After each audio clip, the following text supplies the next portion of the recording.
right, welcome back to Pharmacist on Call. Your host, Dr. Shawn Pruitt, your community pharmacist.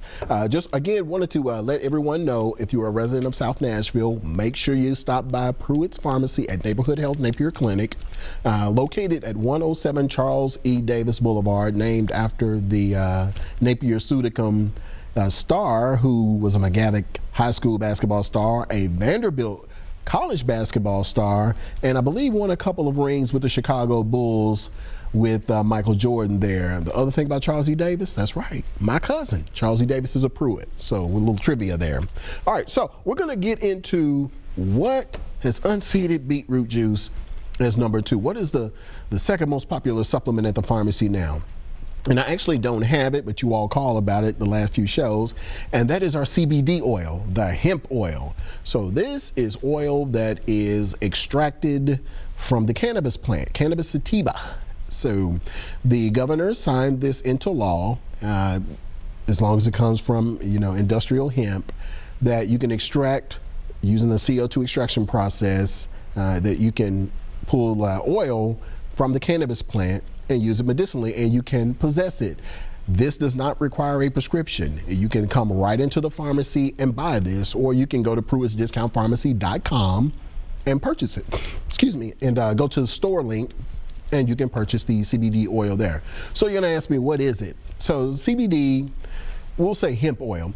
Hemp oil is the medical benefit piece of the cannabis plant. And so you all are probably familiar with THC, which is the predominant cannabinoid in marijuana.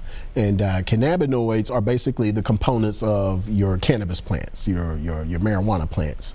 So THC is just one of the 150 or so chemicals found in this plant that has medicinal benefit.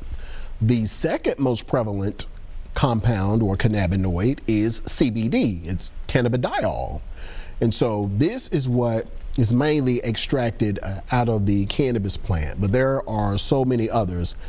So when you get a hemp oil, you're looking for something either pure CBD or full spectrum. And so you have CBG, you have CBDA, you have THC, THCA, CBGA. There are hundreds of different compounds located in the cannabis plant, and each with a different health benefit. So what are the health benefits? It is a great anti-inflammatory. It is great for chronic pain.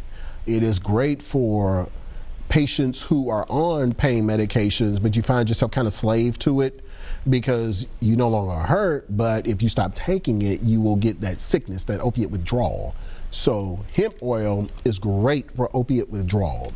If you find yourself on medication for psychiatric disorders, if you have depression, if you have bipolar disorder, if you have PTSD, if you have anxiety, hemp oil, I've seen it work wonders in a number of patients.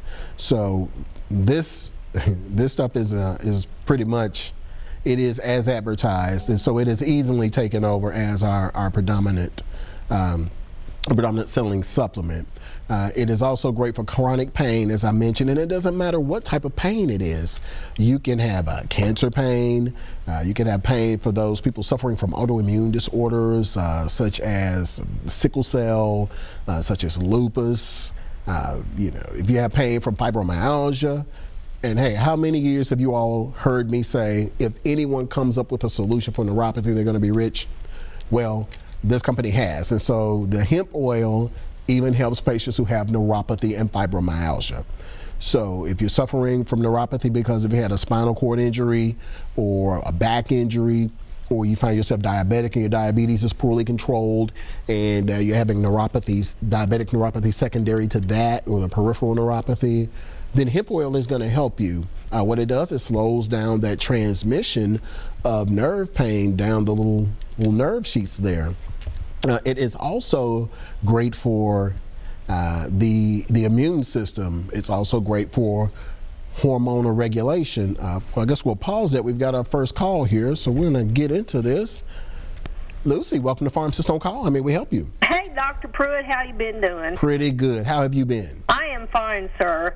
I have told somebody about your CBD oil, and I just want to you know, you were talking about, what is it, vasoconstriction? Yes, ma'am. And then there's vasodilation, right? Yes, ma'am. Okay, so if you were a male and you had high blood pressure, you would probably have erectile dysfunction problems, correct? If you have vasoconstriction, yes. If you have vasoconstriction with high blood pressure. I thought high blood pressure was basically vasoconstriction. It is. Well, you know, I'm just wondering, I think that they throw out too many prescriptions for Viagra to these guys.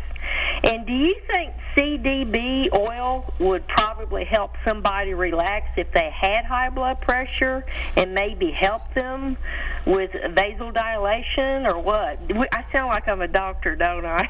Well, no, you've analyzed it very well. And so a lot of the reasons that people have hypertension, because I see the personalities come in the pharmacy every day, is there are people who are tightly wound up.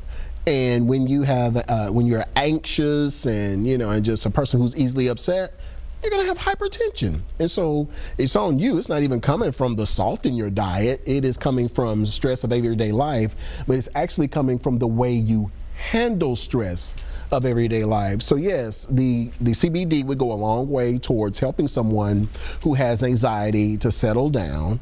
The other piece is, and with erectile dysfunction in men, sometimes it's not necessarily a physical thing. Sometimes it's a hormonal thing, and so it regulates your hormones as well. So if your testosterone is low, it's going to pick it up a little bit. In terms of men and women as well. And that's why, you know, some women will say if they're really high strung because their estrogen may be off the charts, it will bring it down a little bit and balance you out. So CBD brings balance into the body. If you're high, it makes you low. If you're low, it makes you high. Would it act like in women like progesterone, in a sense? I think, no, it'd be more of a balancing act. Okay. Yeah. Well, I'm just wondering because, you know, some people, I've told people about the CBD oil and that it didn't have the THC in it that makes you high. Correct. And, you know, I think people who smoke marijuana don't realize, now this is data based on almost 50 years ago. About 50 years ago they said that one marijuana cigarette is as harsh on your body as 20 regular cigarettes.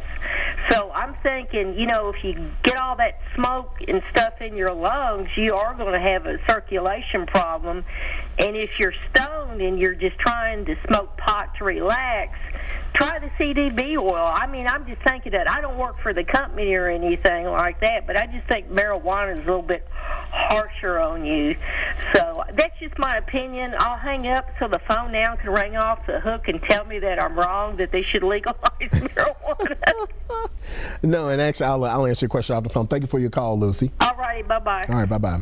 So, no, you're actually right. So THC actually is a little harsher because it has psychoactive effects. It gives you that stoned feeling and that high feeling. CBD and all the other cannabinoids are the ones that are responsible for the health benefits. So while you may get a little calming effect, a little pain relief if you smoke a joint, you'll feel much better if you do the hemp oil because it has the majority it has the majority of the pain relieving of the relaxing benefits. So you're going to get more out of it.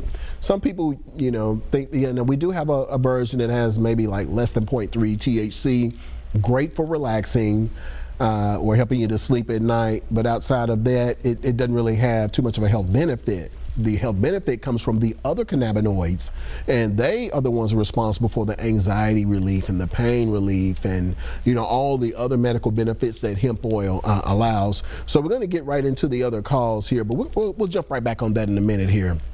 Denny, welcome to Pharmacist on Call. How may we help you? Hey, Dr. Pruitt, I got a question and I got a couple of comments. I'm going to say God bless you for all the information you've given out to us public. It's really helped me. I've started the CBD oil. Okay. And it's been about 2 weeks now, and it does help neuropathy, diabetic neuropathy, and it stops the tingling, plus the medications I'm on gabapentin too. But this worked pretty fast. It does work. And there's different types of CBD oil. I got a hold of some in my area. It did not work. And a friend of mine bought the same, and it did not work for him. But now we switched to a different brand, and it worked. Yeah, yeah, and that's very important. Some of the brands may not be as reputable as some of the others, so that's why right about now we're only vouching for one brand. We're about to pick up another one. Yes, sir. Yeah, but the first brand, yeah. So make sure that when you do, if there's sublingual drops, you leave it under your tongue for about 30 seconds to 1 minute so that it has an opportunity to get into your bloodstream quickly. But I'm glad that it is working to help you there. And one more thing, this company sells electronic cigarettes that you puff it, so you can get it into your lungs and it gets into your system quicker, which really helps. Yes, there are vape oils. In fact, we carry a vape oil as well for the brand that we carry. So I think our vape oil is like $59.99 for a 30 milliliter. But yeah, you're correct. It does get there quickly. So if you're a vapor, then yeah, vaping the hemp oil will work as well. Your water, is there a limit that if I come up, I'm in Murray County, if I came up, is there a limit that I can buy?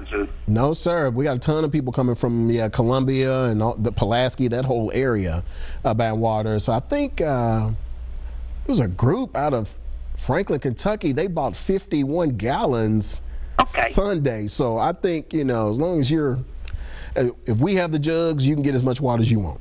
Okay, okay. I'm going to get my friend and we're going to come up and buy a truckload. Okay, all right. Sounds good. Thank you. Thank you so much. All right, thank you for your call. All righty, bye-bye. Welcome to Pharmacist on Call. Mary, how may we help you?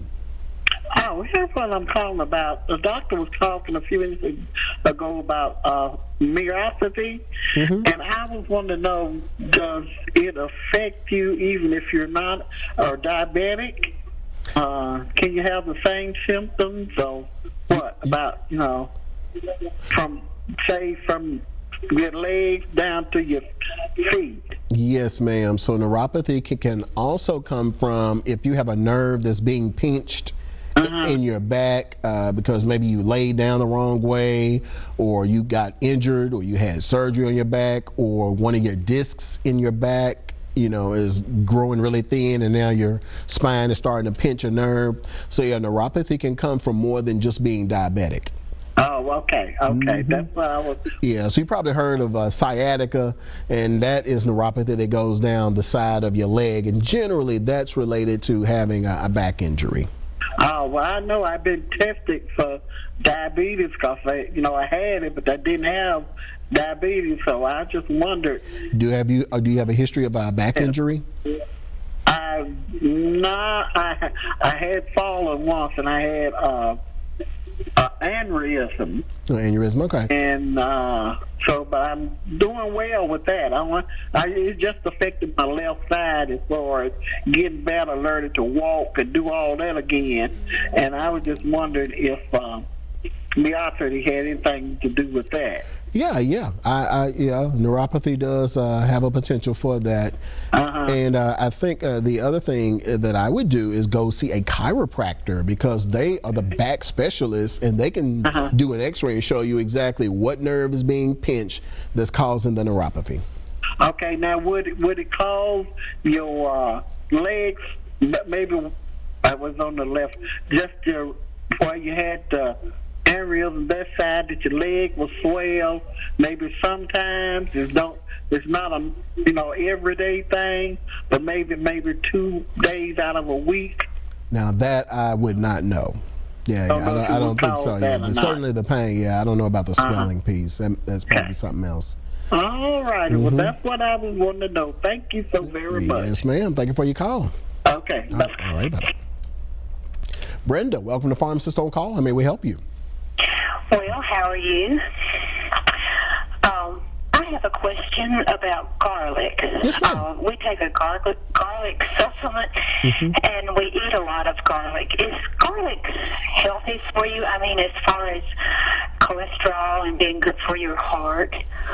Yes, yes it is. And not only is it good for your cholesterol and your heart, but it is an excellent antiviral, antibacterial. So now, the question I have about that is like the good bacteria that's in your gut. Does it affect that, or? No.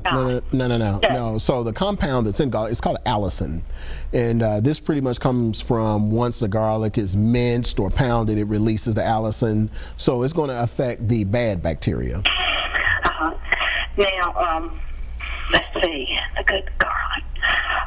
Now, the omega-3 from the fish oil and like flaxseed, is that also healthy for the heart and cholesterol? Yes, ma'am. Both good sources of fat, and so, well, natural fats, especially the omega-3.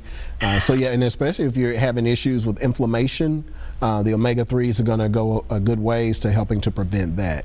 Oh, that's good. That's good to know. Now, what about the ginkgo biloba? Does that help with circulation in your hands and whatnot? Absolutely, yeah. So it's I guess it's the same effect, vasodilation, and not only in your hands, but also in the vasculature in your brain as well, which is why it helps to improve brain function and memory.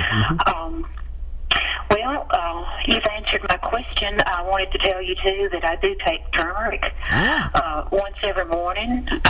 It's just the spice. I stir it up in a little bit of water, and then I drink a big tall glass of water with it along to get it down, and it has really helped my fingers and hands. It seems like I get really busy this time of the year, and as long as I do that turmeric, it helps. But yeah, I appreciate your help. Yes, ma'am. I appreciate you viewing, and thank you for sharing. So you all hear the testimony. All righty. Talk to you later. Yes, ma'am. All right. Thank you. Bye-bye. All right. Bye-bye. All right, everyone. We're up on another break. Stay right there. Call in.